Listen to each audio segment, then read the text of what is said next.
नमस्कार, मैं हूं शरद द्विवेदी और हमारा आज का मुद्दा है कांग्रेस में नया टैलेंट बेहतर होगा मैनेजमेंट। ये बात इस कार्यक्रम में हम बार बार कहते रहे हैं आज का मुद्दा में कि कांग्रेस कोई कोर कसर नहीं छोड़ रही है कि वो अपने को बेहतर संगठनात्मक तौर पर करे और मजबूत बीजेपी से, जो संगठन की दृष्टि से बेहद मजबूत है, उससे मुकाबला करे। लेकिन एक अंतर जो दिखता है वो अंतर ये है कि बीजेपी परंपरा से संगठन की पार्टी है, कांग्रेस परंपरा से आंदोलन की पार्टी है।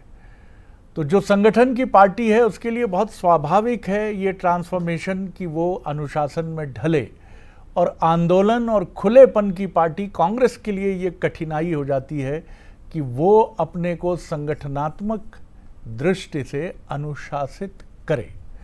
लेकिन कांग्रेस को इस चुनौती से जूझना ही पड़ेगा, और अगर इससे वो ठीक तरीके से नहीं अपने को मजबूत कर पाई तो निश्चित तौर पर चुनौतियां उसके लिए बनी रहेंगी।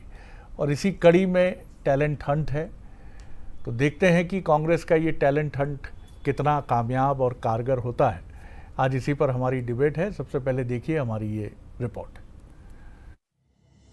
मध्य प्रदेश में कांग्रेस के टैलेंट हंट का पहला चरण पूरा हो चुका है। प्रदेश के सभी संभागों में इंटरव्यू प्रक्रिया पूरी कर ली गई है।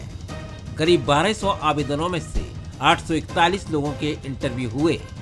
पहले राउंड के बाद लगभग 400 लोगों को शॉर्टलिस्ट किया गया है। अब ये सभी उम्मीदवार दूसरे चरण के इंटरव्यू में शामिल होंगे। कांग्रेस की योजना है कि इन्हीं में से 20 प्रदेश प्रवक्ता और 15 मीडिया पैनलिस्ट चुने जाएंगे। साथ ही संभाग स्तर पर प्रवक्ता और जिला स्तर पर एक प्रवक्ता और एक मीडिया प्रभारी भी नियुक्त किया जाएगा। यही नहीं, इसी प्रक्रिया में पार्टी एआईसीसी के लिए भी 3 लोगों का चयन करेगी। इसके साथ ही पहली बार देश, प्रदेश और जिला स्तर पर रिसर्च और पब्लिसिटी कोऑर्डिनेटर भी बनाए जाएंगे। ये पूरी प्रोसेस अखिल भारतीय कांग्रेस कमेटी की निगरानी में चल रही है। कांग्रेस को उम्मीद है कि नई टीम के जरिए संगठन में नई ऊर्जा, नई धार और बेहतर मैनेजमेंट देखने को मिलेगा। टैलेंट हंट का जो प्रोग्राम है उसमें 1200 आवेदन आए थे। 841 लोगों के हमने इंटरव्यू लिए हैं, जिसमें आप ये देखेंगे कि NIT, IIT Roorkee, PhD holder वो युवा हमारे साथ जुड़ने को तैयार है जिनके हाथों में इंटरनेट है और जो विचारधारा से कांग्रेस को समर्पित युवा है। आप देखेंगे जीतू पटवारी जी के नेतृत्व में एक नई कांग्रेस, एक नए कलेवर के साथ, एक तेज धार के साथ नई ऊर्जा को हम समावेश करने जा रहे हैं। वहीं कांग्रेस की इस पहल पर बीजेपी सवाल खड़े कर रही है। बीजेपी का कहना है कि कांग्रेस में अपना विचार बचे हैं और ना ही विचारधारा। एक टैलेंट हंट करेगी या टैलेंट का हंट करेगी? टैलेंट हंट का अर्थ खोजना भी होता है और टैलेंट हंट का अर्थ टैलेंट का शिकार करना भी होता है। और कांग्रेस के अंदर तो सदियों से सुभाष चंद्र बोस से लेकर आज तक टैलेंट का शिकारी तो होता आया है। जो खाता ना वही, जो नेहरू परिवार का ही वही सही। तो परिवार की परंपरागत वंदना करने वाले प्रवक्ता बनेंगे या कांग्रेस का विचार को आगे बढ़ाने वाले प्रवक्ता बनेंगे, ये तो समय बताएगा। निश्चित तौर पर ये 400 लोगों के साथ अन्याय ना हो, इस प्रतिभा के साथ अन्याय ना हो। कि जो प्रतिभा के साथ अन्याय होता है तो महाभारत होती है, और कांग्रेस वो महाभारत आने वाले समय आपको देखने को मिलेगी। एक तरफ कांग्रेस नए चेहरों के सहारे अपनी सियासत को मजबूत करने की कोशिश में है, तो वहीं दूसरी तरफ बीजेपी इसे सिर्फ दिखावा बता रही है। अब देखना होगा कि अप्रैल के अंत तक बनने वाली ये नई मीडिया टीम कांग्रेस को सियासी बढ़त दिला पाती है या फिर ये टैलेंट हंट भी सवालों के घेरे में आ जाएगा। फिलहाल नजरें इस बात पर हैं कि नया टैलेंट कांग्रेस की मैनेजमेंट को कितना मजबूत करेगा।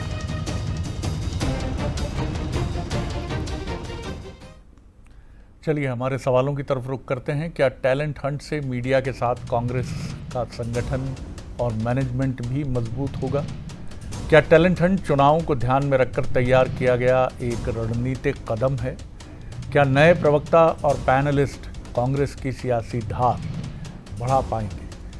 और आपने ये भी देखा कि हम देख रहे थे ग्वालियर का वो मंजर था जहां सीनियर जर्नलिस्ट राकेश अचल भी नज़र आ रहे थे। यानी इस पूरी प्रक्रिया में एक पत्रकार को भी शामिल किया गया है। अच्छी बात है, कोशिश अच्छी है। जो मेहमान हमारे साथ हैं उनसे मिलिए। हमारे साथ हैं मध्य प्रदेश के वरिष्ठ पत्रकार, राजनीतिक विश्लेषक दिनेश गुप्ता जी। सर बहुत स्वागत है आपका। राहुल राज जी हैं, युवा नेता हैं, प्रवक्ता हैं, कांग्रेस के स्पोक्स पर्सन हैं। राहुल आपका बहुत स्वागत है। और हमारे साथ जुड़ रही हैं बीजेपी की वरिष्ठ नेता, spokes person doctor Divya Gupta, उनका भी मैं बहुत स्वागत करता हूँ। दिनेश जी, कोशिश ज़रूर अच्छी है, एक जर्नलिस्ट भी शामिल हैं, वो भी पैनल में बैठे हुए हैं। जाहिर तौर पर ये भी देखा जा रहा है कि रिसर्च किस लेवल का है। अब बड़ा प्रश्न यही उठता है कि आईआईटी के लोग भी आ जाएं, इंजीनियरिंग बैकग्राउंड के भी आ जाएं, लेकिन वो लालू प्रसाद यादव जी वाला या नीतीश जी वाला या समाजवादी पार्टी वाला वो जो एक चतुराई वाला एलिमेंट है वो भी इन युवाओं में कहीं ना कहीं डालना पड़ेगा। उसके लिए भी कुछ तैयारी करनी पड़े। बहरहाल आप कैसे देखते हैं पूरी प्रक्रिया को? बड़ा अजीब सा लगता है जब कोई राजनीतिक दल इस तरह के शब्द उपयोग करता है ना, टैलेंट हंट। टैलेंट हंट जी, एक तो बेसिकली ये राजनीतिक दलों के लिए नहीं है। जो राजनीति में आया है उसे सब कुछ सीखना होता है, और अनुभव से जो चीज़ आती है वो किताबों में पढ़ के नहीं आती कभी भी।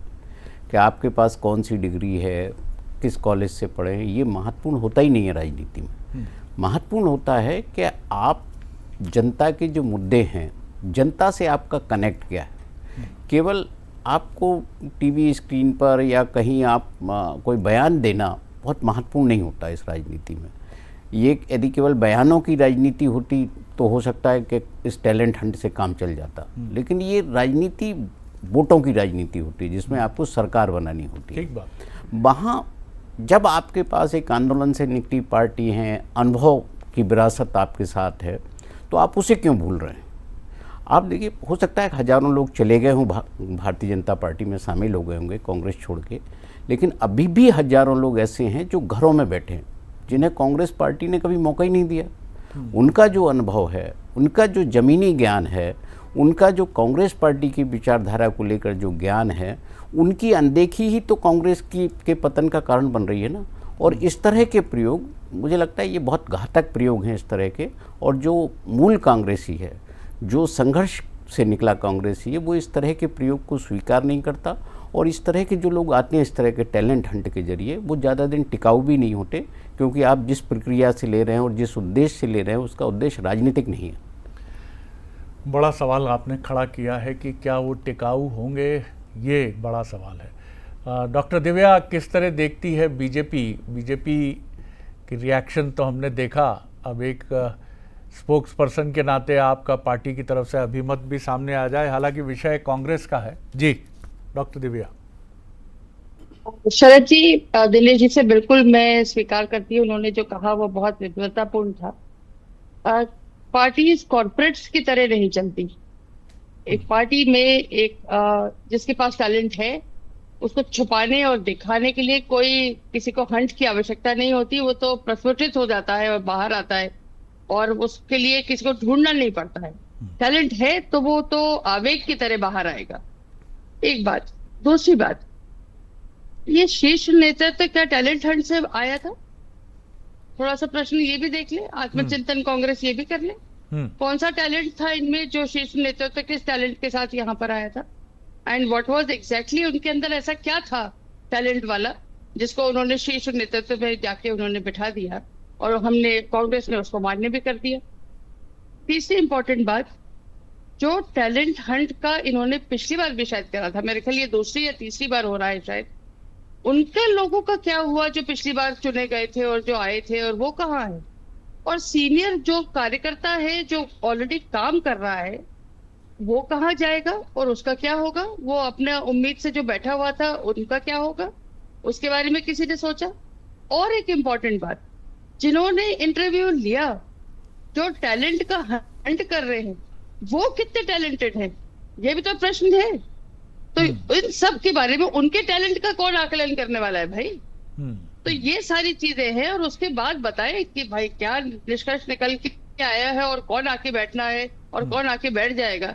तो ये टैलेंट हंट नहीं होता साहब, ये तो टैलेंट है तो है, नहीं है तो कोई बात नहीं। ये एक अमिताभ बच्चन जी ने भी एक IPCL कंपनी स्टार्ट करी थी जिसमें उन्होंने कहा था कि मैं टैलेंट करूंगा। वो 2 एक्टर्स के अलावा दूसरा एक्टर भी बैठ गया बेचारे, सिर्फ अरशद वारसी उसमें से बचे हुए, बाकी तो कोई ध्यान नहीं आता कि कोई उसमें टैलेंट हंट में से कोई निकला और गया। तो इस तरह की जो शगुफे होते हैं, ये शायद मेरे को लगता है कि ऑप्टिक्स के लिए शायद अच्छे होते होंगे, पर उसके एंड रिजल्ट्स कभी भी अच्छे नहीं होते। तो बड़ी आलोचना हो रही है साहब आपके टैलेंट हंट की। किस तरह से राहुल जी देखते हैं आप? पुराना टैलेंट हंट कहाँ गया?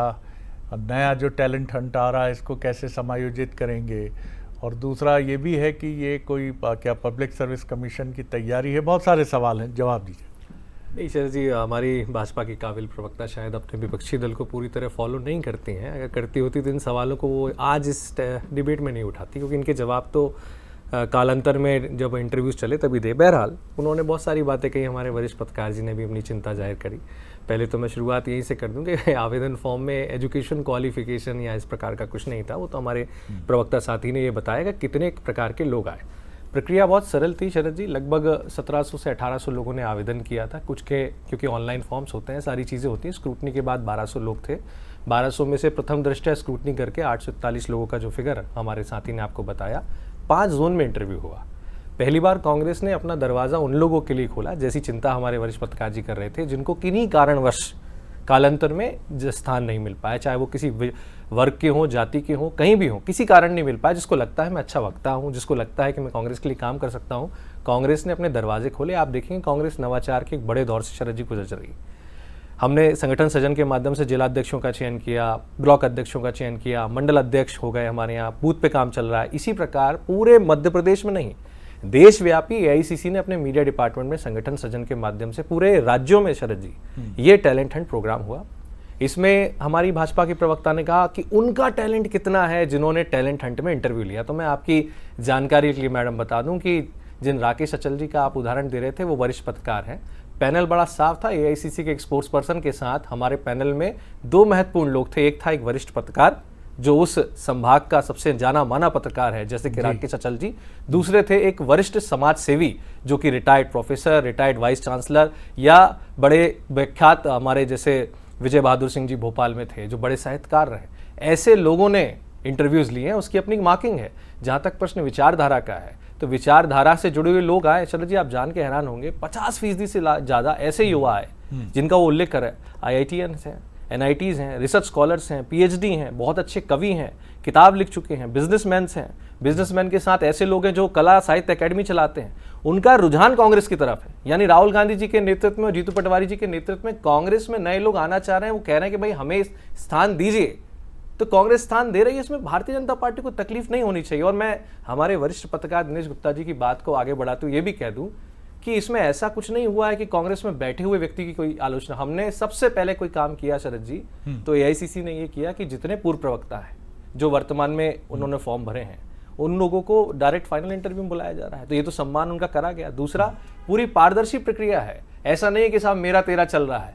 ये जो बहन हमारी कह रही थी दिव्या गुप्ता जी, वो जो पर्ची से आज बिहार में घोषणा हुई है ना, लगातार मध्य प्रदेश, छत्तीसगढ़ और राजस्थान के बाद, उसे कहते हैं अपारदर्शी प्रक्रिया। कि शिवराज जी को बना तो दिया, लेकिन उनके कलेवर का और बुद्धि क्षमता का कोई उदाहरण नहीं है। कल वो कृषि मेले में थे, आज मुख्यमंत्री घोषणा कर रहे हैं। पूछा आपने किसी से? कांग्रेस में नवाचार हो रहा है। आपको तो बधाई देनी चाहिए कांग्रेस पार्टी को कि मध्य प्रदेश राज्य के युवाओं को कांग्रेस पार्टी मौका दे रही है कि जो कांग्रेस की विचारधारा से संबंध रखते हैं। और शरद जी, ये तो अच्छी बात है ना, हमारा कैडर आज भी बरकरार है। आप कैडर की बात करते हो, आंदोलन से निकली पार्टी के लोग अपने बच्चों को, 3 बेटियां ऐसी हैं शरद जी जिनका उल्लेख करना जरूरी है। दिव्या जी, 3 बेटियां ऐसी हैं जो दिल्ली यूनिवर्सिटी में पढ़ती हैं। बाकायदा वहां से वो जबलपुर और रीवा में पहुंची क्योंकि उन्हें उनके बाप दादाओं की उस विरासत को आगे बढ़ाना था और कांग्रेस में इंटरव्यू देना था। अगर आप ये दावा कर रहे हैं तो निश्चित तौर पर ये अच्छी बात है। दिव्या जी, आप बोल लीजिए, आप कुछ कहना चाह रही थी जी, बहुत संक्षेप में जी। नहीं शरद जी, मैं सिर्फ राहुल जी से सिर्फ इतना कहना चाह रही थी। आपने कहा कि हम बहुत अच्छे पर्ची वाले हम मुख्यमंत्री हैं, तो शायद पंजाब भूल गए राहुल जी, और पंजाब में क्या हुआ और मुख्यमंत्री का चयन कैसा हुआ वो भी भूल गए। की सरकार है। नहीं सर, अभी है। जब आपकी थी, जब आप चन्नी जी को लेकर आए थे, तब आप भूल गए। मेरे को याद है, शायद आपको स्मरण करवा दूं। तो तब भी आपने कौन सी पर्ची निकाली थी और किस तरह से चयन किया था, वो आप भी बहुत बेहतर जानते हैं। इससे वो प्रश्न चिन्ह आप ना उठाएं। मेरा सिर्फ इतना आपसे कहना है कि ये जो शगुफे होते हैं, ये शगुफे बहुत अच्छे ऑप्टिक्स के लिए, बिल्कुल करिए, लेकिन इनसे अगर सरकारें बनती होती और सरकार के बीच में आप जा पाते, तो राहुल जी बहुत पहले जा चुके होते। ये पतन का कारण न होता यदि आप इस तरह का आत्मचिंतन करके जमीनी कार्यकर्ता को जमीनी तराशते हुए यहाँ तक लेकर आते।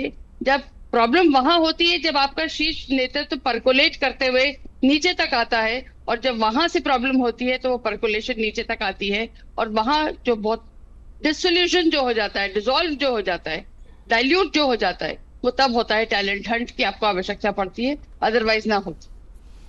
दिनेश जी, आज़ादी की तरफ हम चलें, आंदोलन की तरफ, तो कांग्रेस के पास एक ऑब्जेक्टिव था। क्या मिलेगा ये किसी को कुछ नहीं मालूम था। एक विज़न था, जैसा बीजेपी ने एक विज़न लेकर अपनी शुरुआत की, कुशाभाऊ ठाकरे, प्यारेलाल खंडेलवाल, पंडित दीनदयाल उपाध्याय जी, श्यामा प्रसाद मुखर्जी जी। क्या मिलेगा ये नहीं था। आलोचना थी कि ये हिंदुत्व की पार्टी है, ये हिंदुत्व को लेकर आगे बढ़ती है, तमाम बातें थीं। लेकिन कहीं ना कहीं आपके पास एक आइडियोलॉजिकल बेस होना चाहिए। क्या कांग्रेस उस बेस की तरफ बढ़ने की कोशिश कर रही है? आपको लगता है, जैसा राहुल दावा कर रहे हैं कि ऐसे लोग आ रहे हैं, तो जाहिर है अगर ऐसे लोग आ रहे हैं तो कुछ आइडियोलॉजिकल बेस होगा उनका। जी, ऑब्जेक्टिव तो हर राजनीतिक दल का एक ही है, जो कहते हैं कि हम तो सत्ता सेवा का माध्यम है। सेवा कैसे होती है वो अलग अलग देखते हैं हम। देखिए, जो कांग्रेस पार्टी है उसकी आज आवश्यकता क्या है? सबसे महत्वपूर्ण चीज़ ये है कि जो मध्य प्रदेश 2 दलीय व्यवस्था वाला राज्य है, जहाँ यदि शायद कोई तीसरा दल होता तो कांग्रेस की चुनौतियाँ और ज़्यादा होती। आज भी आपका वोट बैंक कहीं ना कहीं स्टेबल है, बहुत ज़्यादा आपको नुकसान नहीं पहुँचाता। आपके पास जैसे मुकेश नायक जी का हम देख रहे हैं ना कि आप सामने उनका भी फोटो है, उनकी ही पीढ़ी के ऐसे कितने लोग होंगे जो इस मोर्चे को संभाल सकते थे जी। क्योंकि आपके पास एक अनुभव है, आपको ये पता है कि पोलिंग स्टेशन पर क्या चीज़ महत्वपूर्ण होती है। प्रवक्ता होना एक अलग विषय है, वो आपके ग्लैमर का विषय हो सकता है, लेकिन राजनीति में ग्लैमर से ज़्यादा ज़रूरत जो होती है वो जो अलग तरह का गेम होता है, अलग तरह की जो सियासत है उसकी आवश्यकता होती है। और उसके लिए आपको किसी के जो है फेवरेट को आपको लाने की आवश्यकता तो होती नहीं है।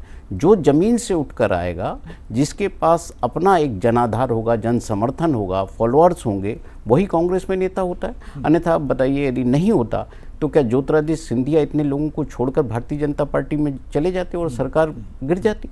ये भारतीय जनता पार्टी में तो नहीं है, वो तो काडर बेस्ड पार्टी है, वहाँ उस तरह की राजनीति नहीं होती। यहाँ राजनीति अलग तरह की होती है। तो आवश्यकता जनाधार वाले नेताओं की है कि आपको 230 ऐसे उम्मीदवार हों जो कम से कम आपकी सरकार बनवा सकें। ये महत्वपूर्ण है, क्योंकि ये तो केवल आपके बयानात के लिए जो बहुत ज़्यादा कहीं ना कहीं वोट पे असर नहीं डालते। जी, ठीक बात है, ये एक बड़ा चैलेंज तो है। दिव्या जी, कोशिशें कांग्रेस की लगातार आगे बढ़ रही हैं और उसमें निश्चित तौर पर एक प्रयास तो होना ही चाहिए, क्योंकि विपक्षी दल कांग्रेस है और आप भी उसको बहुत गंभीरता से लेते हैं। और राष्ट्रीय स्तर पर उत्तर भारत की पट्टी की बात करें या राष्ट्रीय परिप्रेक्ष्य में भी देखें पूरे देश में, तो 2 ही दलों की भिड़ंत है, गठबंधन के लिहाज से भी और आमने सामने की टक्कर में भी। कोशिश तो कांग्रेस की बहुत है और आप भले ही ज़ुबानी जंग में इसे अंडरएस्टिमेट करें, लेकिन आपकी गहरी निगाह और गहरा विश्लेषण कांग्रेस की हर गतिविधि पे तो ज़रूर होता है। जी, शरद जी, होना भी चाहिए। कौन सी ऐसी पार्टी जो अपने विपक्ष को कम आकलन कभी नहीं करना चाहिए। We are always on war. और जब वॉर है तो फिर इट इज वॉर के लिए तो फिर आपका दुश्मन है। आई एम सो सॉरी, उसको उस ढंग से अगर आकलन करे तो गलत शब्दों का प्रयोग कर रही हूँ, लेकिन वो तो उसको फिर उसी ढंग से ले जाना चाहिए। जी राहुल जी, एक और चीज अभी बैठे बैठे ध्यान आया मेरे ख्याल, ये टैलेंट हंट महाराष्ट्र में भी हुआ था, मेरा ख्याल है, if I am not wrong. और महाराष्ट्र में यदि हुआ था तो महाराष्ट्र में तो इसका कुछ परिलक्षित हुआ नहीं रिजल्ट्स में। तो क्या उसका निकला निर्णय क्या निकला वो मुझे समझ में नहीं आया।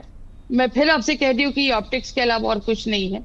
लेकिन हाँ, आप क्योंकि मध्य प्रदेश है जहाँ पे सिर्फ 2 दल हैं, लेकिन आप अभी बंगाल में कहाँ हैं?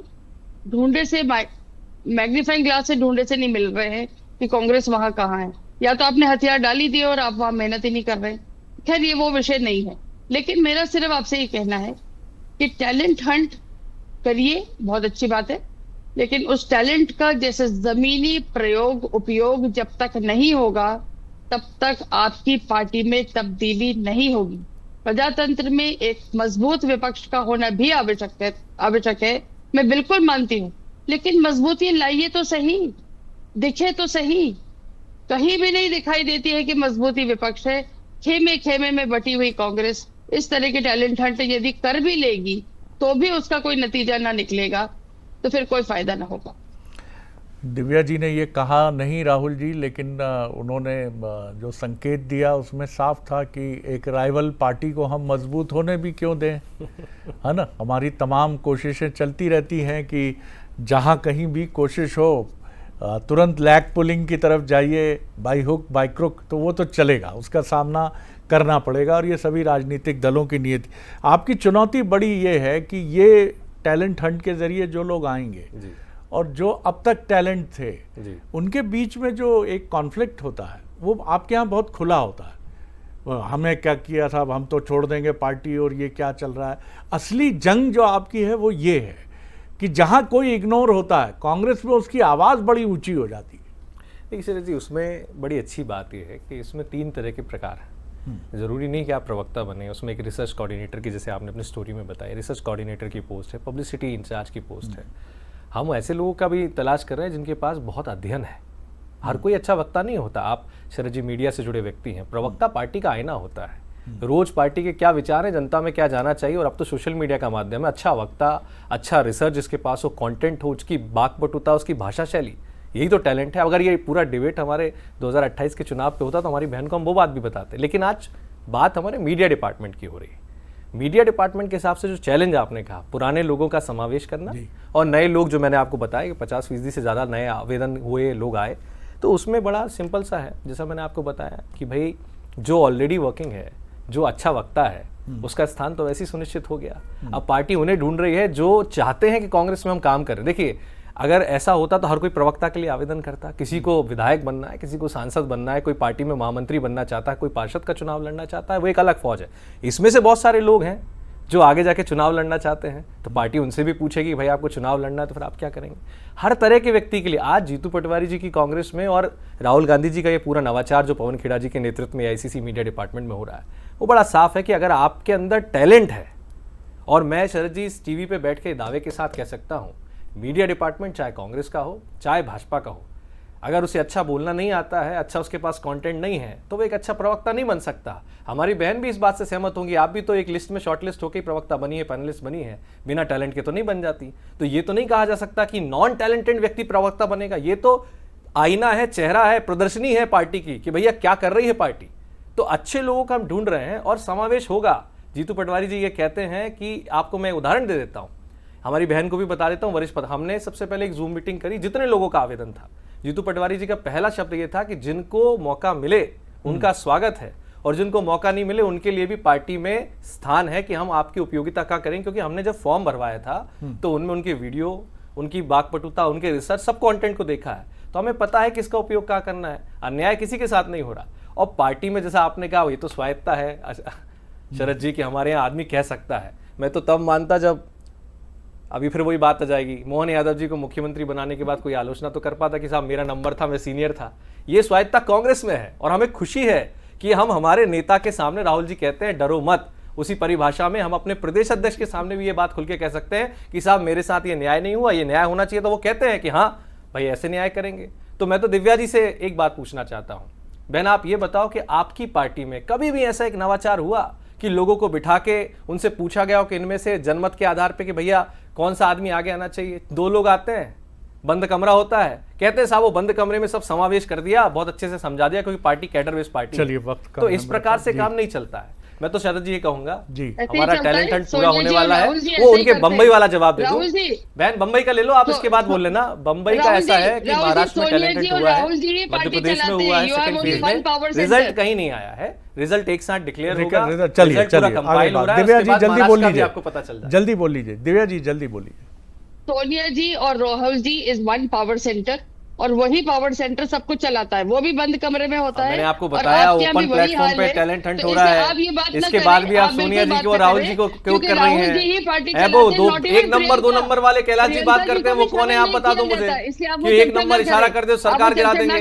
कल कैलाश जी कह रहे थे बंगाल नहीं जा सकता, बहुत केसेस लगे मेरे ऊपर। चलिए अब आगे नहीं बढ़ा पाऊंगा। देखिए नवाचार दोनों पार्टियां करती हैं, बीजेपी नवाचारी प्रयोगों की पार्टी है निश्चित तौर पर, लेकिन वो डिस्क्लोज नहीं करती है। आप खुलेपन की पार्टी हैं, आपका टैलेंट हंट मीडिया के जरिए भी सामने आता है। ऐसा नहीं, बिल्कुल सही कहा आपने कि बीजेपी में क्या टैलेंट हंट नहीं होता? क्या वहाँ पर ऐसी कोई प्रक्रिया नहीं है कि फिल्ट्रेशन नहीं होता? लेकिन उसकी प्रक्रिया खुली इस मायने में नहीं है कि वो मीडिया को बता के या सार्वजनिक करके वो चीज़ें कही जाती हैं। आपके यहाँ ये चीज़ है कि वो सामने आ जाती है, इसलिए दबाव आपके ऊपर ज़्यादा आता है कांग्रेस के ऊपर, क्योंकि आपकी प्रक्रिया खुल जाती है, सामने आ जाती है और आपके ऊपर एक प्रेशर आ जाता है कि आपकी ये प्रणाली सक्सेस होती है या नहीं। देखते हैं। शुभकामनाएं कांग्रेस को भी हैं और बीजेपी को भी हैं। बहुत शुक्रिया आप तीनों मेहमानों का और नमस्कार।